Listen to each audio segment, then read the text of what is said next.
काटना शुरू कर देते हैं, और जब काटना शुरू कर देते हैं तो हमें आभास होता है, हमें चुभन होती है, हमें थोड़ा सा महसूस होने लगता है, और जब महसूस होता है तो उसी को हम कहते हैं कि हमें भूख लगी है, हमें भूख लगी है। वो हमें भूख लगी तो उसके बाद जब हम भोजन ग्रहण करते हैं तो फिर उसके बाद जा करके आमाशय में जब पहुंच जाता है तो फिर उसके बाद हमें दर्द या चुभन या फिर कुतरने की कोई ऐसी जो भी सूचनाएं हैं वो हमें फिर नहीं प्राप्त होती हैं। तो आमाशय का मुख्य काम क्या है कि HCl को सीक्रेट करना, और इसी में ही एरेप्सिन और एरेप्सिन जैसे मतलब कि एंजाइम होती हैं, जो पेप्सिन है, ये ऐसे एंजाइमें हैं जो सीक्रेट होती हैं, जो कि इसमें यानी कि कार्बोहाइड्रेट या वसा जो भी चीजें होती हैं उनको पचाने का काम मुख्य रूप से करते हैं। आगे चलते हैं, यहाँ पे देखते हैं कि इसके बगल यकृत होता है।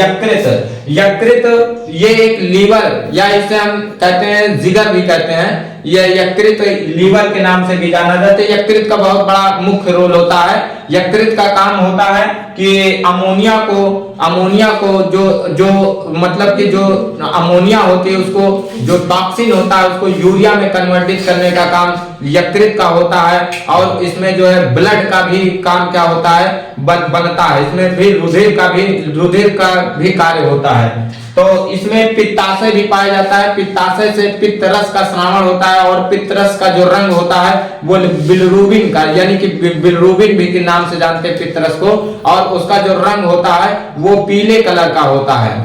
आपको देखा होगा कि जब पित्त रस की मात्रा अधिक हो जाता है, जब पित्त रस की मात्रा अधिक हो जाता है तो वहां पर जॉन्डिस जैसी, पीलिया जैसी समस्याएं आपको लक्षण नजर आने लगती हैं पित्त रस की मात्रा अधिक होने पर। और पित्त रस की कम मात्रा रहता है तो बिल्कुल शरीर एकदम फिट रहता है। यहीं पर एक चीज और आपको बता दें कि ग्लाइकोजन और ग्लूकोज, यानी ग्लूकोज क्या है? ग्लूकोज हमारे जो शरीर में संक्षिप्त रूप में एकदम इकाई के रूप में बढ़ता है, जिससे ऊर्जा हमें प्राप्त होती है, ग्लूकोज कहते हैं। और अगर हमारे शरीर में ग्लूकोज की मात्रा जब ज्यादा हो जाती है तो यकृत का ही काम होता है कि ग्लूकोज को ग्लाइकोजन में परिवर्तित कर देता है, और ग्लाइकोजन के रूप में वो इकट्ठा रहता है। फिर बाद में क्या होता है, जब हमारे शरीर में कोई भोजन हम ग्रहण नहीं करते, जब हम खाना पीना कुछ नहीं खाते, जब भोजन को हम नहीं ग्रहण करते, तो उस दरमियान हमें काम क्या आता है, वही ग्लूकोज काम आता है, जो बचा करके यकृत रखे रहता है। मान के चलिए कि आप 2-4 दिन भोजन आप नहीं ग्रहण किए,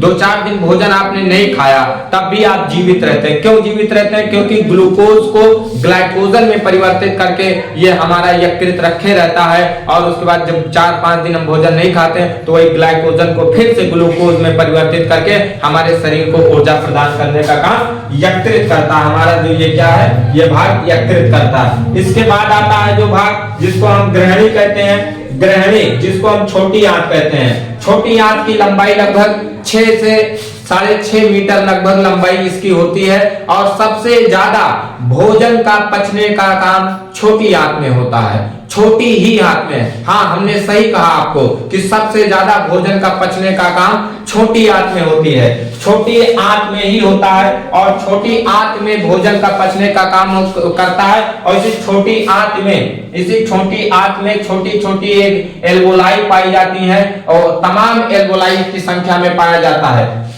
अधिकतर आपने देखा होगा कि जो हम लिविंग फूड और नॉन लिविंग फूड ग्रहण करते हैं, यानी कि जो मृत भोज हैं, और मतलब जिनको हम मृत भोज का मतलब उनको हम संज्ञा दे देते हैं, जैसे कि आप तला भुना चीज और ये चिप्स पापड़ जो भी चीजें हम ग्रहण करते हैं, ये इनको हम नॉन लिविंग कहते हैं। और लिविंग फूड की श्रेणी में मैं उनको रखता हूं जो हरी पत्तेदार, जिनमें जी जान हो, जिनमें रस हो, उनको हम लिविंग फूड कहते हैं। तो हमारे शरीर के लिए जो नॉन लिविंग फूड है ये काफी हानिकारक है, और जो लिविंग फूड है वो हमारे शरीर के लिए काफी फायदेमंद है। तो इसलिए छात्रों, आप सभी को भी विशेष ध्यान देना चाहिए कि जब भी हम भोजन को ग्रहण करें तो इसका परख कर लें। जब हम लिविंग खाते हैं तो हमारे शरीर के लिए लाभदायक होता है, क्योंकि इसका मुख्य कारण होता है। आपको देखा होगा कि जब नॉन लिविंग ग्रहण करते हैं तो जब नॉन लिविंग ग्रहण करते हैं तो यहाँ पर भी लार की आवश्यकता होती है ज्यादा, उसमें क्योंकि पानी होता नहीं, उसमें रस होता नहीं, तो वो जब आता है यहाँ पर पहले तो वहां लार की आवश्यकता पड़ती है ज्यादा, वहां से उसने सूखा,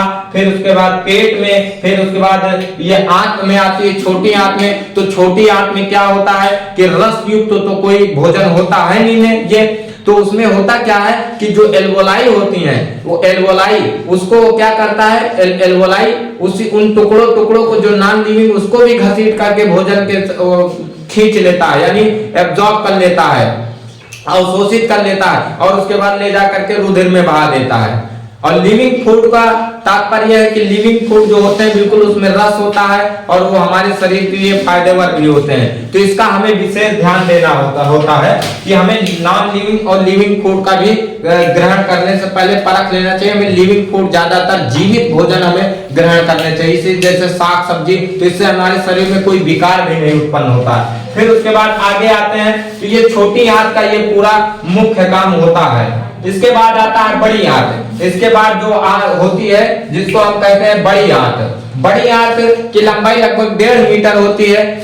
आप हाथ चौंक जाएंगे कि आखिर छोटी आंत है, यानी छोटी आंत की बात करता हूं तो वो 6.5 मीटर लगभग है, और बड़ी आंत की बात करता हूं तो ये 1.5 मीटर है। तो ये कैसे छोटी और बड़ी हो गई, मतलब नहीं समझ में आया? हाँ, समझने की जरूरत है, क्योंकि छोटी आंत की लंबाई सही कहा हमने कि 6.5 मीटर लगभग होती है, इसकी लंबाई 6.5 मीटर होती है। बड़ी आंत की लंबाई कम होती है, लेकिन उसका जो लार्ज है, यानी उसका जो मोटाई है वो मोटा ज्यादा होता है। यानी कि जो बड़ी आंत होती है, ये बड़ी आंत, ये इसकी मोटाई लगभग बड़ी होती है, यानी मोटा होता है। इसमें क्या काम, इसका काम क्या है, तो इसका काम यह है कि इसमें मल इकट्ठा होता है, यानी इसमें ही बड़ी आंत में ही जो मेडिसिन और दवाएं हम ग्रहण करते हैं, हमारा दवाओं का पाचन वहां पर बड़ी आंत में ही होता है। आप लोगों को यह बात कर जानते हुए हैरानी होगी, इसी में ही दवा का पाचन होता है। दूसरा चीज इसमें जो होता क्या है कि इसमें होता क्या है कि जब हम भोजन सब ग्रहण करके जो बचा खुचा होता है, यानी पचने के बाद जो मल के रूप में होता है, अपशिष्ट पदार्थ के रूप में होता है, ये बड़ी आंत में जाकर के रुका रहता है। ये बड़ी आंत में रुका रहता है और उसके बाद ये आता है गुदानाल। बड़ी आंत के बाद पाया जाता है गुदानाल, उसमें मल होता है और मल फिर उसके बाद होता है गुदा द्वार।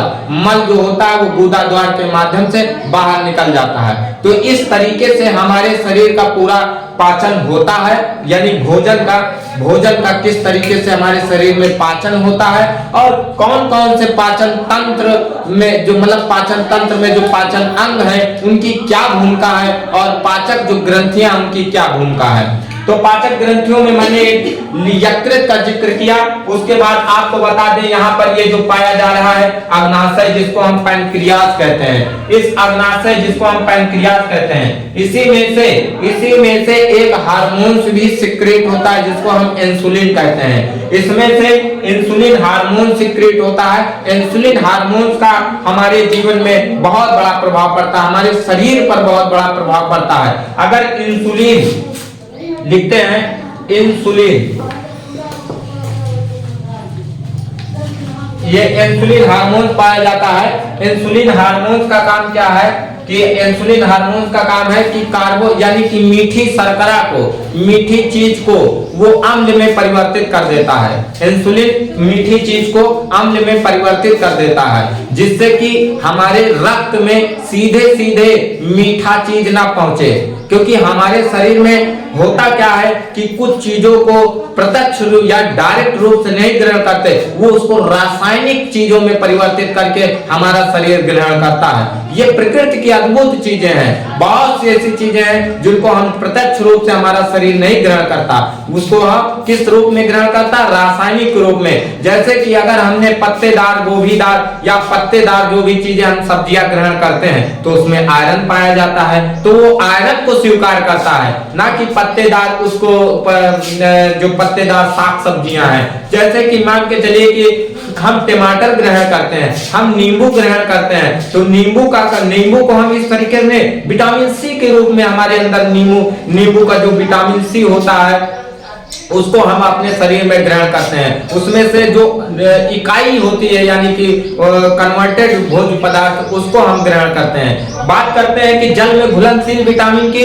तो जल में घुलनशील विटामिन है जैसे आपका बीसी है, बीसी ये हमारे जल में घुलनशील है। और एडीई के ये हमारे जो है वसा में घुलनशील विटामिन है, यानी कि ये वसा में और जल में घुलनशील विटामिन बी और सी है। फिर उसके बाद हम आगे देखते हैं कि ये हमारा पूरा जो है क्या था, आप लोगों को प्रिय छात्रों, आप लोगों को अच्छे से समझाने का प्रयास किया।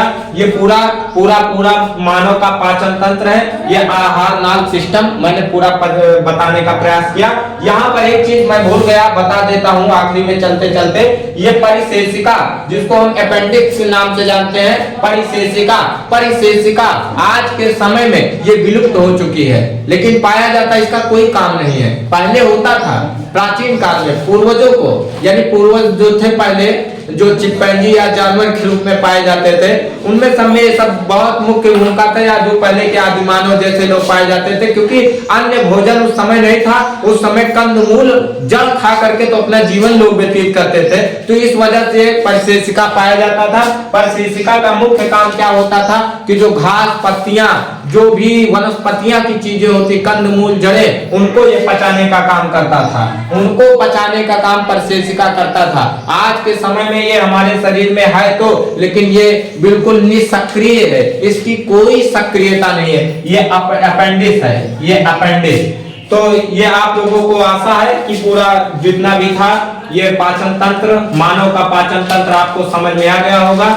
और आप लोग अपने परीक्षा की तैयारी के दृष्टि